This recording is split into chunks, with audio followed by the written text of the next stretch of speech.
guys, thanks so much for clicking on my channel. We're all smiles over here. I am Sanja. It's like asking a question. Will Sanja help you keep your smile for today? And hopefully the answer is yes, you guys. I'm gonna try not to keep it long, but y'all already know. If it gets good, I'm gonna keep on talking. Don't forget to like, comment, and subscribe. To go to nugget today is separate from the crowd and climb. I talked about Zacchaeus already, but I'm gonna talk about him again. If you want to read about him, go to Luke 19th chapter, okay? Listen, I told y'all that Zacchaeus was a little person. He was very short in stature, and he was very rich and wealthy, y'all. And Zacchaeus had heard all about the wonderful things that Jesus was doing right in the land. He was healing the sick, raising the dead, causing the blind to see, the deaf to hear, the dumb to talk, the lame to walk, just doing a whole lot of amazing things of signs, miracles, and wonders. And Zacchaeus said, well, oh, I got to meet this Jesus guy. I got to see this Jesus guy. And so Zacchaeus heard that Jesus was going to be passing through in a certain area. And so Zacchaeus said, well, oh, I'm going. And sure enough, Zacchaeus goes to where Jesus is going to pass through.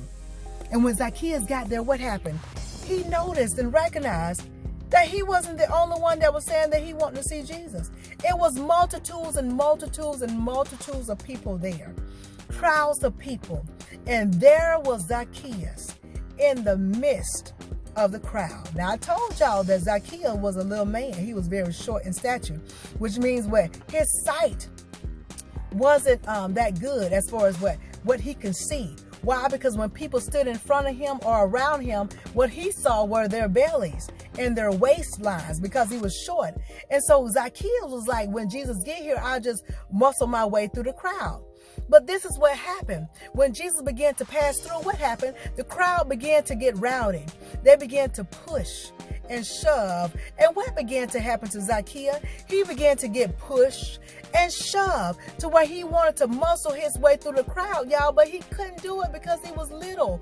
It was overpowering him. That crowd was overpowering him to where he couldn't get through. That crowd became a bondage. That crowd became a hindrance. That crowd became frustration. That crowd became irritation. That crowd became a blocking stone, a stumbling block for him because it was hindering him from seeing and getting to Jesus. And as soon as Zacchaeus said, if I stay in this crowd, I'll never see Jesus. And when he had that thought process, guess what? That sycamore tree appeared. He saw that sycamore tree right away. Before he wasn't even thinking about looking around to see what he could do. But it wasn't until he realized and recognized that if he stayed in the midst of the crowd, that he wouldn't see Jesus. That's when he saw the sycamore tree. And when he saw that sycamore tree, he was able then to separate himself from that crowd. And he got to the sycamore tree and began to climb it. And when he got in the sycamore tree, he then saw Jesus. And when he saw Jesus, Jesus saw him. Jesus said, what? Zacchaeus, I see you. Come down from the tree. I'm going home with you today. Yes, indeed. And that is what God is telling you, that all you got to do is separate yourself from the crowd. For some of you, it is literally people, because you have a crowd of folks around you that's calling you up and they asking you to do things that are contrary to God. Let's go clubbing, let's go here, let's do this and that is contrary to God. And because the crowd is too powerful, they have been overpowering you to where you're saying, okay, I'll be dressed and ready, come pick me up, or I'll meet you there, okay? And because of that, you still have not been able to get what God has called you to be, do, and have. You haven't been able to get to where Jesus is, to where that manifestation is, all because you're still in the midst of the crowd. Some of y'all, it's not the people. Because you have people around you who are doing godly things. They're not hindering you. But you're dealing with a crowd in your mind of negative thoughts. You're dealing with a crowd in your heart of fear. You're dealing with a crowd of anxiety. You're dealing with a crowd of doubt. You're dealing with a crowd of worration. You're dealing with a crowd of anxiousness, like I said. You're dealing with those crowds. And God is saying, you got to recognize, you got to come to the conclusion in your head that if you stay in the midst of these crowds, that you'll never see Jesus. That you'll never get what belongs to you. You'll never come into it. Because all these crowds that are contrary to God, they are stumbling blocks, like I said. They are hindering you. They are frustrating you. They are irritations. They are stumbling blocks, roadblocks. But it won't be until you recognize that if you stay in the midst of the crowd, that you'll never see Jesus. When you recognize that, when you have that understanding, then your sycamore tree will appear. And then you'll then separate yourself from that crowd. Now listen, let me tell you this. I'm already at 5 minutes. When you separate yourself from the crowd, I'm not saying that it's going to be easy for you to just stop thinking the way you were thinking right away. Now, is it possible? Of course. God is the God of all flesh. If you ask God to take it away from you and you're really serious and you believe that in your heart, God would take the taste of nicotine out of your mouth. He would take the taste of drugs out of your mouth. He would take the gossip out of your ears. He would take the sickness from your body right away. He would take glaucoma from your eyes where you won't have to deal with marijuana, okay? Whether it's legal or not legal, whether it's medical or not medical, you won't have to deal into that, okay? You won't have to be into all that stuff. God will handle it right away. But those of you who are just beginning to climb, because that climbing with Zacchaeus was the process. He separated himself from the crowd, but then he had to climb. And now you got to climb. Now you got to be in the process of making the effort to submit. Because when you separate yourself from the crowd, you now got to submit. It's hard to submit and surrender unto God when you're in the midst of the crowd.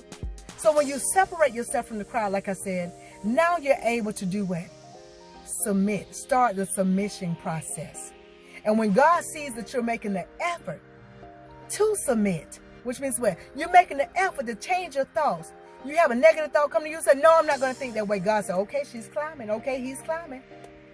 When you see that alcohol commercial, and you know you're saying, God, no, I've separated myself from my friends that drink. I don't want to drink anymore. And when you see that commercial, you say, I'm changing the channel. I'm throwing away all the beer and alcohol, the Ciroc and all the liquor that I have in my house. I'm throwing it out. That's you climbing. That's the process. And listen, as you climb, God sees it. And you will get to a place where you have climbed, and then you'll finally see Jesus. You will.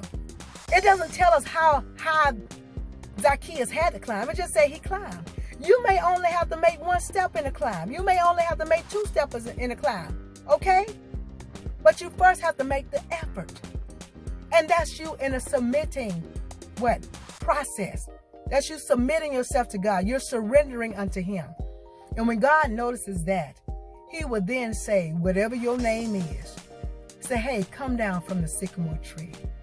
I see you. Come down. I'm going home with you today. You're getting that manifestation. You're getting that car. You're getting that healing. Here it is. Here it is. Here it is. I brought you to it all because you climbed. And that's what God is saying. Separate yourself from the crowd and climb. That's all you got to do. That's all you got to do. Just make an effort. Make an effort. Make an effort. Show God how serious you are. Show him how serious you are. Show him that you don't care what people think about you because you decide to turn in the righteous direction. When you get to a place where you don't care what people think about you, you have made it. Yes, you have made it, boo. Yes, you have. That's a hard process. It is. It's a hard process to get through right there. To not worry about what people think about you. Because when you're in that space, then you can't be totally free. You won't have the unction to climb. You'll be afraid of heights. Ain't that something? When you're around the crowd, you will be afraid of heights. You say, there's no way I can climb to that height. The enemy will have you afraid of heights when you have wings. God designed you to fly. God said he'll give you wings as an eagle. That means you were meant to soar. You were meant for heights. You were meant to be above only, right? So separate yourself from the crowd. Whatever that crowd is, separate yourself from it. Get to your sycamore tree and begin the process of climbing. And like I told you, I can guarantee you this. If you do the climb, if you separate yourself, if you do the climb, I can guarantee you, only because God is guaranteeing it, is that you will see Jesus.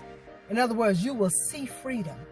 You will see love. You will see joy. You will see hope. You will see peace. You will see happiness. You will see a better life, and you will live it more abundantly. You will. You will come into it, because I told you it's already done. God has done everything that he's going to do. Now he's just waiting on you to be serious. He waiting on you to say, by any means necessary. And when you're in that state, by any means necessary, you're going to climb that tree. You're going to climb it. You are. You're going to do the necessary things. You're going to do the process. In other words, you're going to surrender yourself. And you will gain all that God has for you. I hope y'all got this. But if you didn't get it, rewind it and watch again. But in the meantime, in between time, if you take just a little bit of what I'm telling you and apply to your life to the best of your ability, you won't ever have the massive smile. Why? Because your smiles will always be genuine. Listen, let me say this. When Jesus saw Zacchaeus and he said, I'm going home with Zacchaeus, don't you know some of the people in the crowd was upset with Jesus, which means they were jealous of Zacchaeus. They said, you going to go home with that sinner? You going to go home with him? But you have to remember, Zacchaeus made the effort. Zacchaeus made the effort. He said, by any means necessary.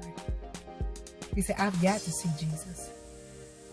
I've got to witness who he is. He made the effort. In other words, he surrendered. He separated himself. So even though people may be upset with you, don't you worry about it. Because Jesus spotted you. All because of your diligence to continue to push forward, to climb, to surrender, just to get to him. And that pleases God. It does. It does. It pleases him. So keep doing what you're doing. Separate, then climb. Be blessed, stay blessed, be blessed, stay blessed, be blessed, stay blessed. Y'all know what's coming next.